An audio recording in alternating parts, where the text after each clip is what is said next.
Welcome to the Headache Doctor Podcast, where it's our mission to educate and empower everyone with headaches and migraines so that you can break free from a life of fear of your next headache or migraine and dependence on medication, allowing you to thrive in everything you do. Hello and welcome to the Headache Doctor Podcast. We're on this podcast, it's our mission to educate and empower everyone with headaches and migraines so that you can break free from your fear of your next headache or migraine and dependence on medication, allowing you to thrive in whatever you want to do. On today's podcast, we're going to do that by talking about physical therapy. I'm a physical therapist. If you didn't know that, that is not something I hide. It's just oftentimes it does not come up. We talk a lot about movement on this podcast. We talk a lot about the neck because the neck is the most common area to refer pain into the head and cause headache and migraine symptoms. So understanding this neck problem means that physical therapy and physical therapists are positioned in our training in a unique way to be able to address this problem. We're going to go into that. We're going to go into why physical therapy is the right choice for you. Now, there's nuances to that. It's not as if you can just go to any old physical therapist down the street and that they'll be able to necessarily help you in an impactful way. We'll talk about that as well. If you've tried physical therapy in the past and maybe it didn't help you like you thought it would help, we can also address that as well. Not every physical therapist is going to be trained or capable of doing this. Think of the healthcare on the Western medicine side. If you see a medical doctor, a neurologist, and the type of care that they provide or the type of treatments that they prescribe, if they don't work, oftentimes you're searching for another neurologist or even primary care. If one primary care doctor doesn't seem to do the trick for you, you search for another. So within physical therapy, that same principle should apply. So a physical therapist that might not be able to help you in your specific situation, we shouldn't just throw the baby out with the bathwater. We should evaluate physical therapy different than how we evaluate each physical therapist, okay?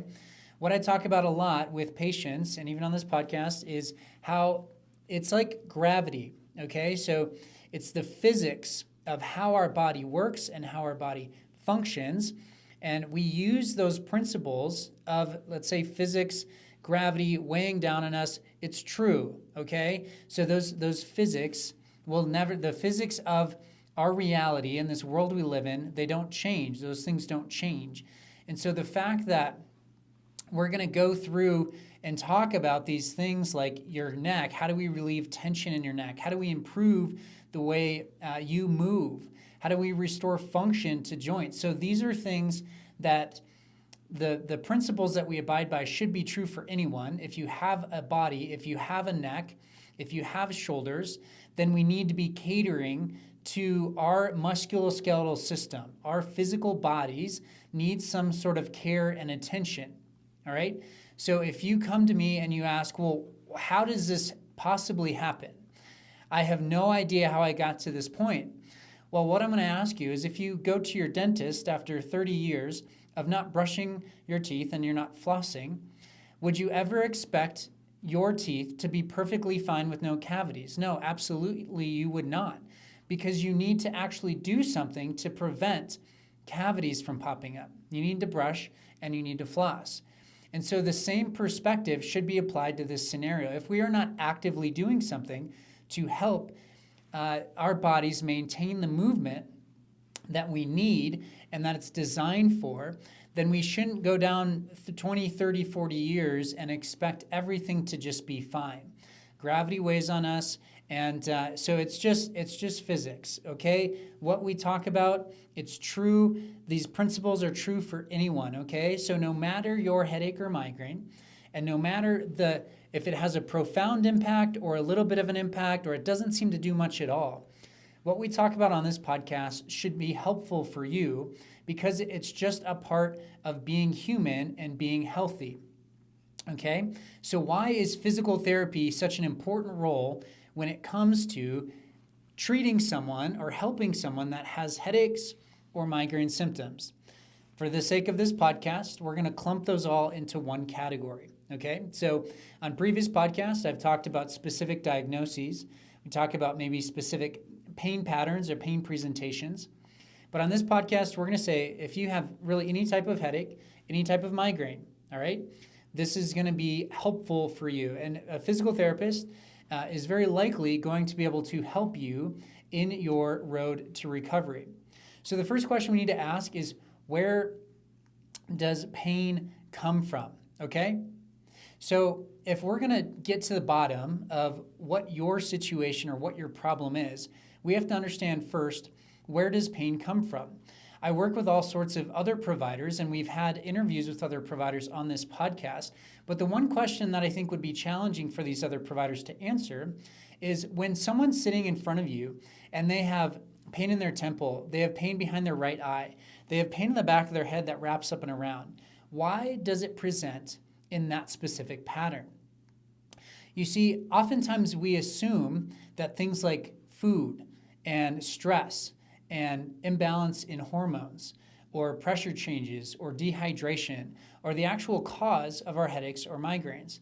When in reality, if something's going to cause a specific, let's say, one-sided presentation, and the onset of it is in the morning, or it's in the afternoon, or it's in the evening, or it wakes you up at night, and there's a specific pattern to it and location to it, and it's distinct in how you can describe it, then we have to assume that we need to be able to trace that back to a specific tissue. Because if we take the assumption that it's food, then that has to do with inflammation in our GI system. And what we're doing there is changing the environment. So first off, let me just take a little tangent here and say, we've got several episodes on diet, so I'm not dismissing diet, and I'm not telling you that diet is not important. It absolutely is. What I'm telling you is we need to understand pain and where does pain come from. So if someone has a horrible diet and their system, their GI system is, and the foods that they're consuming are leading to them having a higher level of inflammation, how would that person present? Would it be a specific pattern, pain pattern and location in their head, or would it be more global? I would argue, and we've seen this over and over, is that it would be a more global presentation. So likely they will have diffuse sort of joint swelling or irritation throughout their body, okay? They would have this sort of, they'd have a hard time describing like any specific pattern. They just say, sometimes it hurts on my right side, sometimes it's on my left side, and I'm just saying like throughout the body. It wouldn't necessarily be traced back to anything particular within their day. So they wouldn't say things like, when I'm sitting at my computer and my head is in a forward position, I will get neck tension and it'll shoot up the back of my head. Now, someone who has that pain presentation, if they had a whole bunch of sugar the night before, or maybe alcohol or something, may have made the environment for them less tolerable, so their threshold's less, and so they're more likely to experience that pain. But the pain itself has to come from something other than you just eating a bunch of sugar, because people that present with these diffuse type symptoms don't have that specific pattern. I hope you're able to understand, or that I'm providing some clarity here. Same thing with an improper balance of hormones. So these are things that systemically impact the body. So foods, hormones, they impact all sorts of systems within our body. So for them to be the actual cause would be more like a systemic issue. And these pain presentations, if these things were truly causing the pain itself, would be more diffuse. It would be all over. Your entire body would be feeling the aches and the pains of these problems. Now, sometimes when patients come to us, they do have those kind of diffuse aches and pains, and that puts them in a higher category of these issues. So whether it's hormonal or a food GI component that's leading to higher levels of inflammation. Stress as well. It's very, very common for people to say that stress is the problem. Oh, it's just stress in my life. Well, what you're saying by that is you're assuming that if you get rid of stress, stress is the only thing that we can treat. That's the only variable. And if we remove stress, then you're better. And since we can't remove the stress in your life, there's no reason to even try this. it's not worth going down this road because stress is the problem. Well, to say that stress is causing you a right-sided pain in the back of your head that wraps up and around, or pain behind your right eye, is kind of interesting, because I don't know how stress and the hormones and the systems and the systemically how stress impacts your body. I don't know why your right eye would suffer so much if you're having this global presentation of increased stress, and how systemically your entire body is impacted by that. Again, we have to get to what is the actual tissue that's being bothered enough to actually send this pain signal, even if that tissue in a stressful environment is more likely to experience that pain pattern. Pressure changes, dehydration, same type of stuff, okay? So pressure changes don't just cause people to have headaches.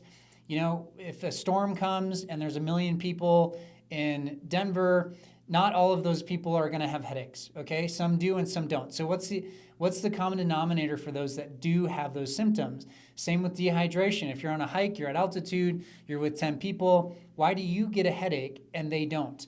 You can consume the same, you can hydrate the same way, you can be at the same altitude, you can be exerting the same amount of energy. Why do you get a headache and they don't? So my argument here is we have to ask, okay, what's actually causing the pain itself? And that would go back to the musculoskeletal system, okay? So what I mean by that is the bones, the ligaments, the tendons, the muscles, all right? How are you standing upright right now? It's the bones, it's the ligaments, it's the tendons, it's the muscles. How do you hold your head up? How do you reach up overhead? How do you function throughout your day? That's called our musculoskeletal system, all right? And over time, our musculoskeletal system is responding to gravity, okay? And it's responding to the different stresses that we place on it. So what happens is when it comes to these patterns of pain, the specific patterns of pain, and just about anywhere in the body, if someone's in pain, we're going to assume that it's your musculoskeletal system, okay? Now, maybe if you have stomach pain, that can be a little bit different because your GI system might have something that needs to be looked at. You're not necessarily going to see a physical therapist for stomach pain, although there are specialists, whether it's like through the pelvic floor realm or even there's special, helping with motility, digestion, things like that. Physical therapists can get into those categories. But when it comes to hip pain, knee pain, ankle pain, shoulder pain, elbow pain, wrist pain, any of these joints, and even within muscles themselves, a physical therapist is going to be someone that you're wanting to see, because the background of a physical therapist is that we're trained in understanding how the body moves and how all of these different systems allow us to move. So everything from the brain. So the brain is organizing what are called these motor plans. So it says, all right, we're going to coordinate all these different muscle groups in order for you to reach up and grab the plate from your cabinet and bring it down towards you, okay? So there's a motor plan in place, and that movement needs to be efficient. So anything from the brain and how our brain processes movement to sending that signal through the peripheral nerve to the muscles themselves, how the muscles contract and relax, how they interact with tendons and how those tendons attach to the bones, and how the bone is structured from bone to bone, and the ligaments that hold them together, and the positioning, the shapes of the joints, and how the joints are actually able to function and move, how they're designed to move, what's proper movement, what's not proper movement. Why would someone hurt?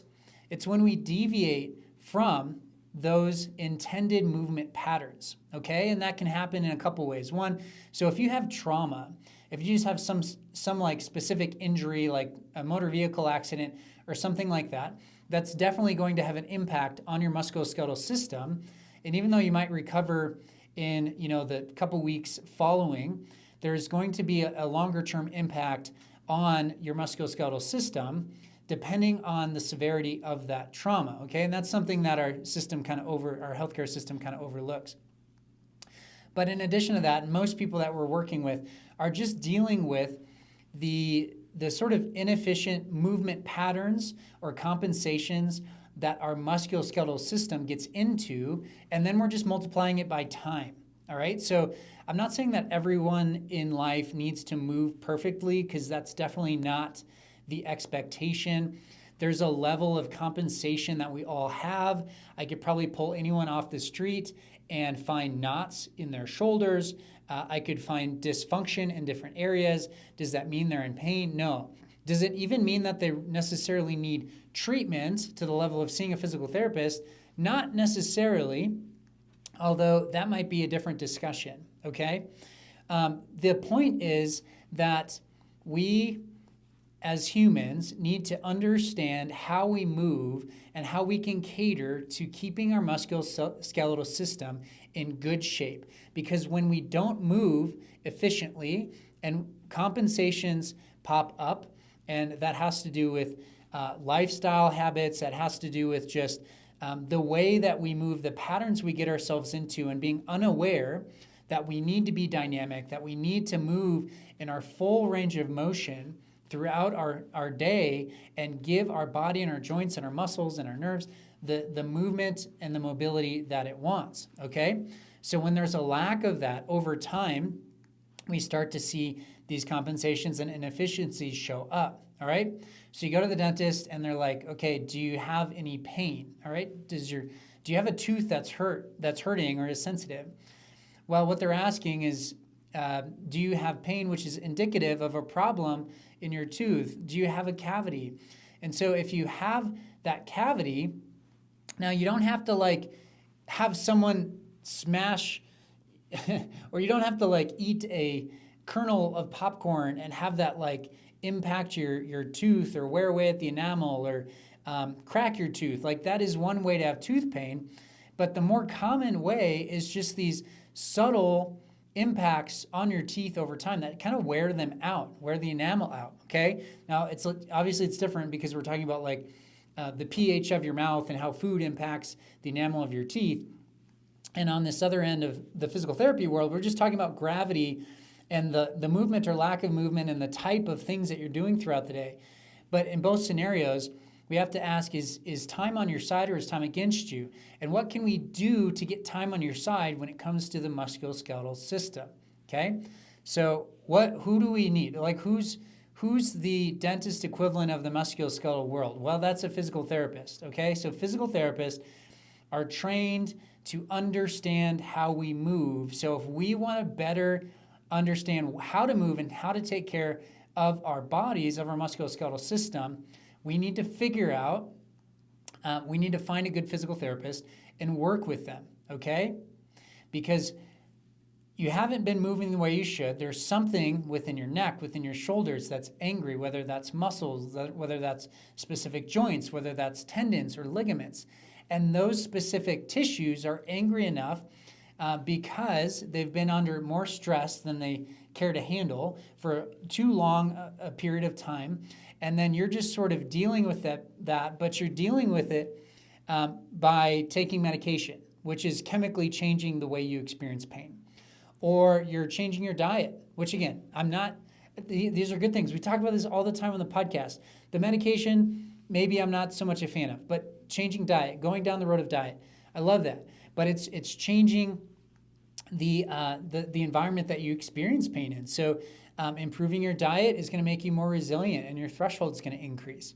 And then understanding triggers. Sure, like you can run away from every trigger in life, but if we're not addressing like what is actually causing the pain, then it's sort of a futile sort of experiment in how restrictive you can live your life. And I mean, people are running away from triggers. I've had patients that go off to like the most prestigious universities and medical hospitals, and they'll meet with the top neurologists there, and essentially they'll just have like a detailed way of journaling and avoiding triggers. Like, so it's either medication or avoiding triggers on the Western medicine model.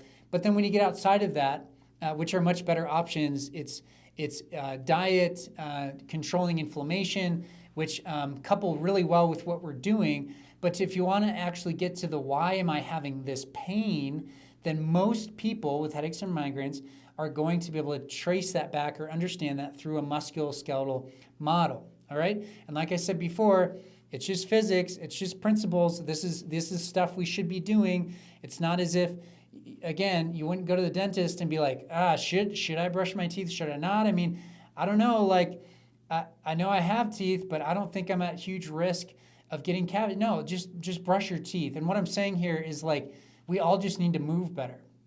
We need to move. We need to understand how to move and incorporate that movement into our day. All right. So if you're like, okay, I get this, but what do I actually do now? So when I say move, we can get into the technical, like, specifics of movement, and that's kind of challenging to do on this podcast.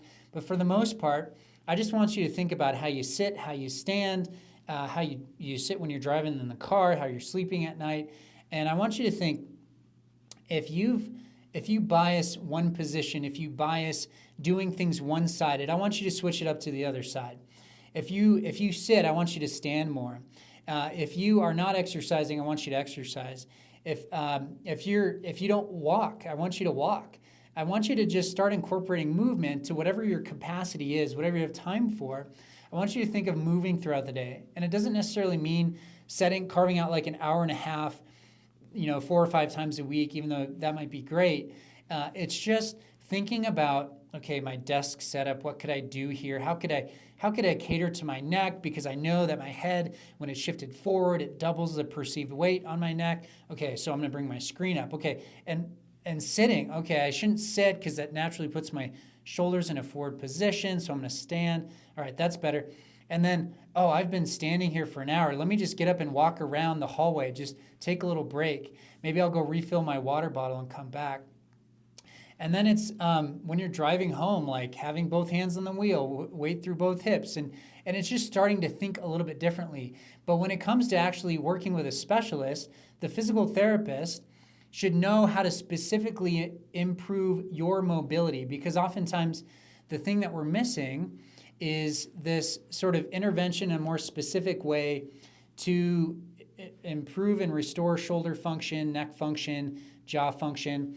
And when it comes to that, it's manual therapy. It's hands-on treatment. That's kind of the bread and butter of what we do in clinic, is actually get our hands on patients, feel their muscles, see if there's tension there, feel if their joints are moving the way they should be, and actually understand what over time has led to and how that's potentially a problem when it comes to your headache, or not potentially, how it is a problem when it comes to your headache or migraine situation, okay? And then when it comes to finding a physical therapist in your area, you do want to look for someone that's a manual therapist. So do they work with their hands? Are they confident working on the neck? Are they confident working on the jaw? Do they have experience in these areas? Even if you see a physical therapist that's doing a lot of exercises with you, the exercises can be really helpful, but oftentimes if you're not seeing someone that's really understood how to rehab a patient that has headaches or migraines, it might be a little bit too much. It might be something that doesn't seem super helpful, okay? And that's where when I talked about initially, we don't want to get rid of physical therapy and say physical therapy isn't the answer, because physical therapy just means like you're trying to find a specialist who understands how to move and how to help improve your movement. And oftentimes physical therapists in the outpatient setting are specializing in low back pain, or they do a lot of total knee replacement rehab, or they're doing shoulder stuff, okay? And so they may just not know how to do this to your neck, but their training and the training of a physical therapist is ultimately what you need. And so finding that right provider is a worthwhile journey. It can be a challenging one. We work with people from all over the country. And it's one that I'm on a mission to help change. And so one thing you can do is tell your physical therapist to listen to this podcast. You can have your physical therapist reach out to us, and we can have a conversation. You can work with us, and we can help direct you on what you might need as far as just what does it look like to structure this at home. If you're out of state, it's health coaching, and we coach you through this stuff. If you're in state, or if you're willing to fly out here, let's do that. And let's provide you with that hands-on treatment. And oftentimes when people come out here, we have an idea of what works, what doesn't work, and you can look to kind of piecemeal treatments in your home state or back home. So there we go. Physical therapists in their training are trained in how to understand movement and improve movement, restore movement, fix movement problems, okay? Pain, when it comes to headaches and migraines, is almost always going to be a more specific presentation rather than global things like globally impacting our body. So if you have pain all over your body and your joints ache, that might be more of a systemic inflammation problem. If you have pain in your head and specifically in like a specific pattern, think musculoskeletal system. And then think, how do I correct my musculoskeletal system? Well, if you've gone most of your life and you've never thought about how do I improve how I move, then this is a good time to start. And I want you to start thinking about your positions and your postures and your movements throughout the day, and try to start catering to your musculoskeletal system and giving it the movement that it needs, okay? And then we can have time on our side, and we'll start to see the therapeutic effects of this. And if you want more, and if you want more direction, and just to work with us and have us help you, please reach out to us. But continue listening to this podcast. And we are so appreciative of you, the listeners. This podcast is growing because you guys are telling others about it. And I'm glad it's helpful for you. One of the best ways to help us grow is to leave us a 5-star review. And if you don't have anything good to say, just don't say anything at all, because that's not helpful. But write us a 5-star review, and we would greatly appreciate it, because we're on a mission to change how people view headaches and migraines and be as helpful as possible. Stay tuned, as next time we'll start having some of these valuable other providers in spaces that maybe you haven't thought of. We're going to have a dentist on next week, which will be exciting. I'm excited for that conversation, and I will look forward to seeing you next week. Have a great week.